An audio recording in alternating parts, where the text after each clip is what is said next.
আসসালামু আলাইকুম। পৃথিবী বরাবর উপরের দিকে যদি খুবই বিশাল বড় একটা পেন্ডুলামকে ঝুলানো হয় এবং সেটাকে যদি খুবই সামান্য বিস্তারে দুলতে দেওয়া হয়, সেক্ষেত্রে সেই পেন্ডুলামটার পর্যায়কাল কী হবে সেটা আমরা নির্ণয় করব। তো ফার্স্টে ধরে নেই এটা হচ্ছে পেন্ডুলাম অ্যান্ড এটাকে খুবই সামান্য বিস্তারে দুলতে দেওয়া হয়েছে, অর্থাৎ এই বিস্তারটা এক্স। অ্যান্ড যেহেতু খুবই সামান্য বিস্তার, তো এদিকে একটা অ্যাঙ্গেল তৈরি করবে যেটা হবে থিটা। তাহলে এই পৃথিবীর কেন্দ্র থেকেও একটা অ্যাঙ্গেল তৈরি করবে, তো এটাকে ধরলাম আমরা আলফা। তো আমরা জানি যে যদি বিস্তার খুবই ছোট হয় সেক্ষেত্রে কি হবে, এই থিটা অ্যান্ড আলফা দুইটাই খুবই ছোট হবে। তো theta comma alpha is very small, very small.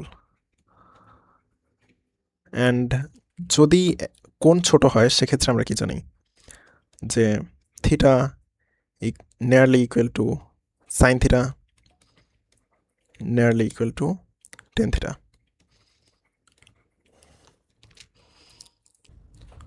তো এখন এই ববটার উপর যেই ফোর্সগুলা কাজ করছে সেগুলো আঁকার চেষ্টা করি।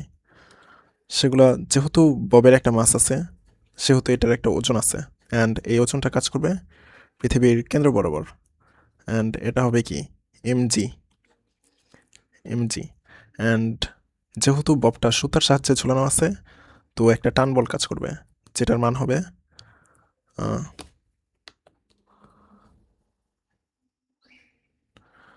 টি, টেনশন টি।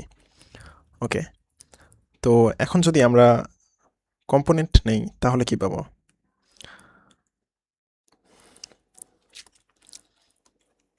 তাহলে এখানে পাবো, যেহেতু এইটুকু থিটা তাহলে এইটুকু থিটা, তাহলে এদিকে পাবো টি কস থিটা। অ্যান্ড যেহেতু এদিকে আলফা, এই বরাবর যে কম্পোনেন্টটা পাবো সেটা কি হবে, এটাও আলফা, যেটা হচ্ছে এমজি কজ আলফা। তাহলে আমরা লিখতে পারি T cos theta equal MG cos alpha. তাহলে যেহেতু থিটা খুবই ছোট, তাহলে cos theta and cos alpha কি হবে, নিয়ারলি 1 হবে। তো এক্ষেত্রে আমরা লিখতে পারি টি ইকুয়াল এমজি। তো এটাকে আমরা সাইডে রাখি আপাতত।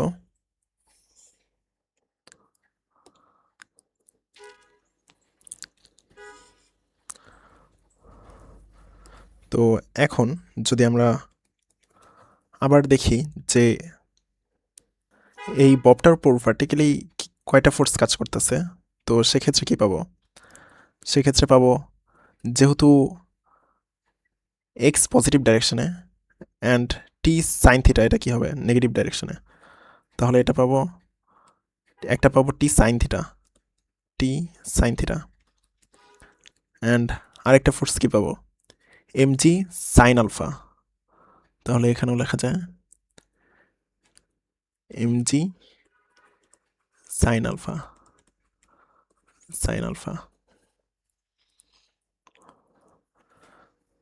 তাহলে আমরা লিখতে পারি F equal MG sine alpha plus T sine theta, এবং এটার বিস্তার হচ্ছে পজিটিভ এক্স ডাইরেকশনে, বাট এটার ফোর্স কাজ করছে এটার অপোজিট দিকে। তাহলে এর আগে কি একটা মাইনাস হবে। যেহেতু থিটা অ্যান্ড আলফা দুইটাই অনেক ছোট, তো সেক্ষেত্রে কি sine alpha nearly equal to tan alpha and sine theta nearly equal tan theta. তো সেক্ষেত্রে লিখতে পারি minus MG tan alpha plus T tan theta, and এক্ষেত্রে লিখতে পারি মাইনাস এমজি টেন আলফার পরিবর্তে লিখতে পারি tan alpha X by R plus T into X by L. তো এদিক থেকে যদি আমরা এদিকে টি এর জায়গায় আবার আমরা এমজি পুট করতে পারি, তাহলে এখান থেকে লিখতে পারি minus MG X by R plus MG X by L. তো এখান থেকে লিখতে পারি M A effective equal minus M G X one by R plus one by L.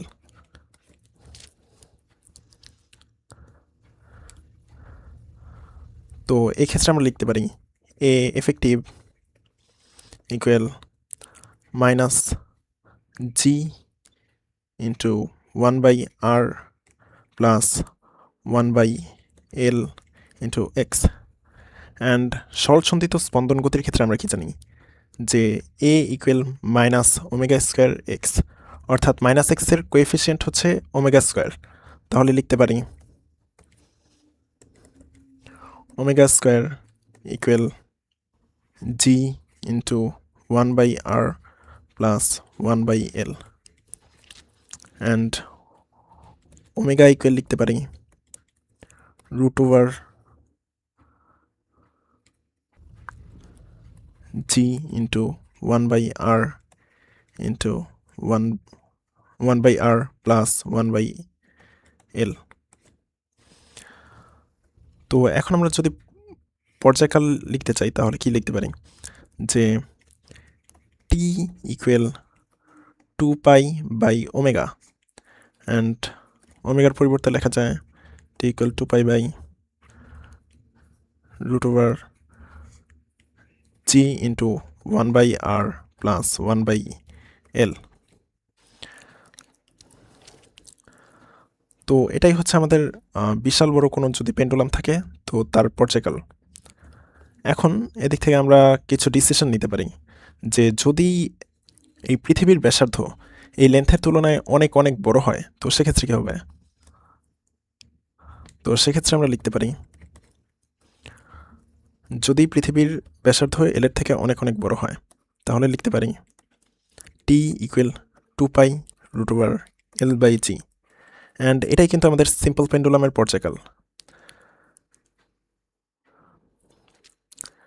And আবার যদি হচ্ছে যে এখানে এই সুতার দৈর্ঘ্য যদি এই পৃথিবীর ব্যাসার্ধ থেকে অনেক অনেক বেশি বড় হয় তো সেক্ষেত্রে কি হবে, সেক্ষেত্রে লেখা যায়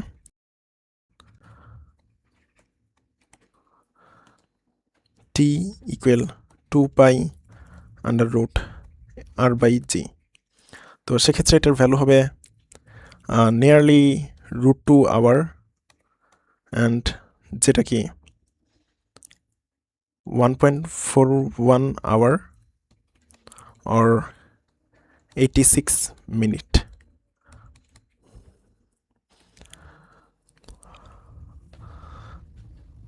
সো আজকে এই পর্যন্তই। আল্লাহ হাফেজ।